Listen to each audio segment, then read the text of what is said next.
नेपाल का प्राचीन इतिहास सनातन संस्कृति की धरोहर है। यह स्थान शुरू से ही हिंदू मान्यताओं की अवधारणा में चर्चित रहा है। भारत की तरह नेपाल में भी एक से बढ़कर एक मंदिर हैं और स्थापत्य कला के नमूने मौजूद हैं। आज के इस वीडियो में हम आपको नेपाल में स्थित भगवान शिव के रहस्यमय मंदिर पशुपतिनाथ के महत्व तथा पौराणिक कहानी से जुड़ी मान्यताओं के बारे में बताएंगे। यहाँ पर उपस्थित भगवान का पशुपतिनाथ मंदिर सनातन संस्कृति की सबसे मूल्यवान धरोहर है। यह मंदिर भगवान शिव के ज्योतिर्लिंग में तो शामिल नहीं है, लेकिन दुनिया भर में बहुत चर्चित और विख्यात है। इसकी विशेषताओं और लोकप्रियता को देखते हुए संयुक्त राष्ट्र संघ के यूनेस्को में इसे विश्व धरोहर की सूची में शामिल किया गया है। भगवान पशुपतिनाथ का मंदिर 2 स्थानों पर अवस्थित है, जिनमें से पहला नेपाल के काठमांडू में है और दूसरा भारत के मंदसौर में स्थित है। दोनों ही मंदिरों में समान आकृति की मूर्तियां स्थापित हैं और दोनों ही विश्व भर में विख्यात हैं। भगवान शिव के अवतार का यह लोकप्रिय मंदिर हमारे पड़ोसी देश नेपाल की राजधानी काठमांडू से लगभग 3 किलोमीटर की दूरी पर स्थित देवपाटन गांव में स्थित है। यह मंदिर बागमती नदी के किनारे स्थित है। देश विदेश से लोग यहां अपनी आस्था और मनोकामनाएं पूर्ण करने आते हैं। पशुपतिनाथ मंदिर हिंदुओं के देवता भगवान शिव को समर्पित है। इस मंदिर को भगवान शिव के 12 ज्योतिर्लिंगों के समान मान्यता प्राप्त है। कुछ धार्मिक मान्यताओं के अनुसार इसे पौराणिक कहानियों में केदारनाथ ज्योतिर्लिंग के आगे का भाग बताया गया है। भगवान भोलेनाथ के इस धाम में गैर हिंदुओं का प्रवेश वर्जित है। पशुपतिनाथ मंदिर को लेकर ऐसी मान्यता है कि जो भी इस मंदिर में स्थापित शिवलिंग के दर्शन कर लेता है, उसे पशु योनि से मुक्ति मिल जाती है और वो मोक्ष को प्राप्त होता है। पशुपतिनाथ मंदिर में जाकर नंदी का दर्शन करने के पश्चात ही भगवान शिव के दर्शन करने चाहिए।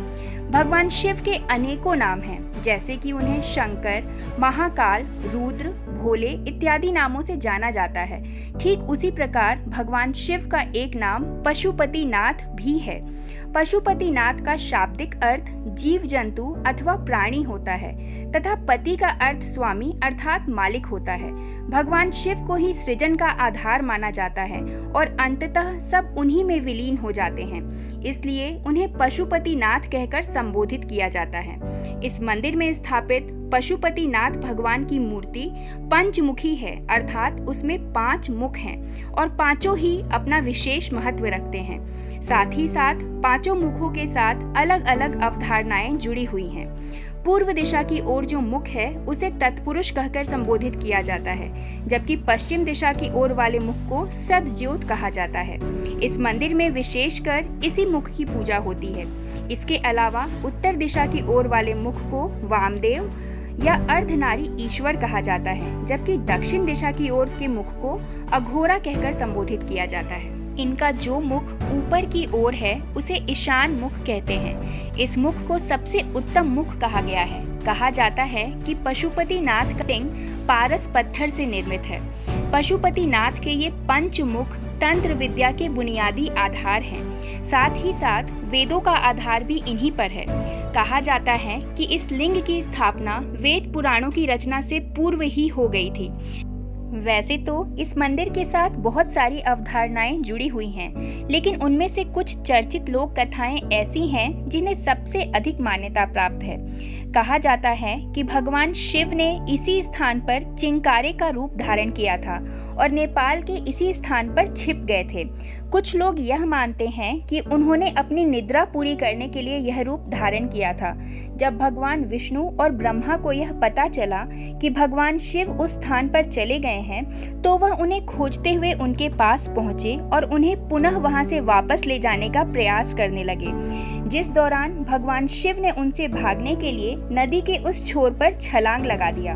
कहा जाता है कि इस समय वह सिर के बल गिरे और उनके सिर के 4 टुकड़े हो गए और इन्हीं 4 टुकड़ों से भगवान पशुपतिनाथ के 4 मुख की उत्पत्ति हुई। इस मंदिर के निर्माण संबंधी कोई प्रमाणिक दस्तावेज उपलब्ध नहीं है।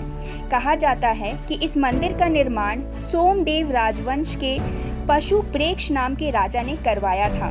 लोग मानते हैं कि राजा पशुप्रेक्ष ने इस मंदिर का निर्माण 3री सदी ईसा पूर्व ही कराया था, लेकिन इसके बाद उपलब्ध प्रमाण 13वीं सदी के हैं। इस मंदिर का जो स्वरूप हम आज देख रहे हैं उसे 1697 में नेपाल नरेश भूपतेंद्र मल्ल द्वारा प्रदान किया गया था। ये पशुपतिनाथ मंदिर कई बार क्षतिग्रस्त हुआ और नष्ट हुआ, लेकिन समय समय पर कई नरेशों ने इसका जीर्णोद्धार किया।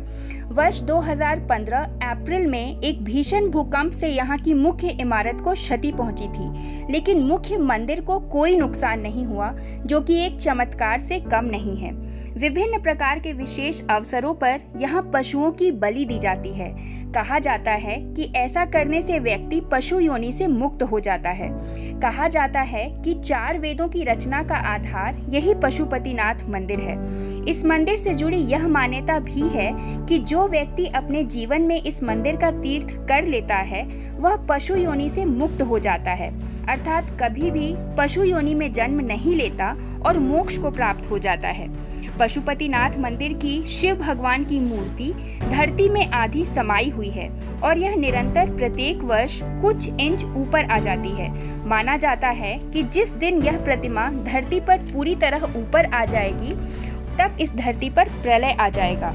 पशुपतिनाथ मंदिर में भगवान की पूजा दक्षिण भारत से आए हुए भारतीय ब्राह्मण करते हैं, अर्थात उन्हें ही पुजारी के रूप में विराजमान किया जाता है। इस मंदिर के निकट आर्य घाट की मान्यता बहुत अधिक है। इस घाट के जल को नेपाल में पवित्र माना जाता है और इसके जल को ही मंदिर में ले जा सकते हैं। बाहर का जल यहाँ लाना वर्जित है। इस मंदिर को लेकर एक अवधारणा अत्यंत आश्चर्यजनक है।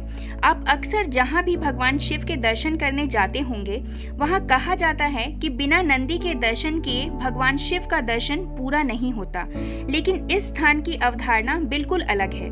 कहा जाता है कि पशुपतिनाथ भगवान के शिवलिंग के दर्शन के बाद नंदी का दर्शन नहीं करना चाहिए, अन्यथा व्यक्ति फिर से पशु योनि में जन्म लेता है। इसलिए इस मंदिर का दर्शन करने के पश्चात लोग नंदी का दर्शन नहीं करते। चतुर्मुखी लिंग के चारों मुख में एक हाथ में रुद्राक्ष की माला और एक हाथ में कुंडल विराजमान है। इस मंदिर में विशेषकर सज्जोत मुख की पूजा की जाती है, जो कि पश्चिम की ओर स्थित है। भले ही पशुपतिनाथ मंदिर को भगवान शिव के 12 ज्योतिर्लिंग में स्थान नहीं दिया गया है, लेकिन इसकी महिमा भगवान शिव के 12 ज्योतिर्लिंगों से कम नहीं है। नेपाल में हर वर्ष लाखों पर्यटक भगवान शिव का दर्शन करने पशुपतिनाथ मंदिर आते हैं। नेपाल में पशुपतिनाथ मंदिर भारतीय हिंदू आस्तिक पर्यटकों का सबसे बड़ा आकर्षण केंद्र है। अगर आपको भी कभी मौका मिले तो नेपाल जाकर भगवान शिव के इस अद्भुत पशुपतिनाथ मंदिर के दर्शन जरूर करें। दोस्तों, अगर ये वीडियो आपको पसंद आई हो तो एक लाइक जरूर करें और ऐसे ही अन्य वीडियोस के लिए हमारे चैनल पे बने रहें। धन्यवाद।